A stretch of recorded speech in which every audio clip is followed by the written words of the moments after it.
Hi everyone, so today I'm going to be solving question number 34 from the Chapter 6 homework. And for the question we have 3 carts and they are on a frictionless horizontal track, kind of similar to the ones we have in our labs. And one of the carts has a mass of 4 kilograms, another one has a mass of 10 kilograms, and the last cart has a mass of 3 kilograms. And they are all going at different speeds. So we have the cart at the very right going at negative 4 meters per second, or in other words, it's going 4 meters per second to the left. And then for our other carts, we have the middle cart going at 3 meters per second and the very left cart going at 5 meters per second. So that is the before picture I have drawn for you guys, but we also need to draw an after picture. And according to the problem, the carts stick together after colliding. So it's going to look like this. And if the carts stick together, that means this is an inelastic collision, so they're just going to have one final velocity at the end after they collide.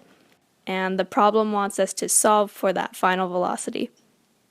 So as I said before, this is an inelastic collision, which means momentum is conserved before and after.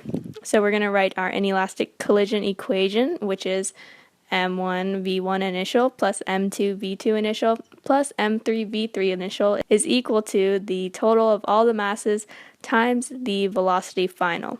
So all we have to do is plug in all of our components and then solve for the velocity final. And if you plug this into your calculator, on the left side of the equation you get 38 kilograms meters per second, and on the right we have 17 kilograms times velocity final, which gives us velocity final equals 2.24 meters per second. And that is the answer to the first part A. And for the second part of the question, it asks, does your answer require that all carts collide and stick together at the same time? And the answer is no, because theoretically the pink cart is going to collide with the green cart, and that in itself is an inelastic collision, so those two blocks are going to have a different velocity final.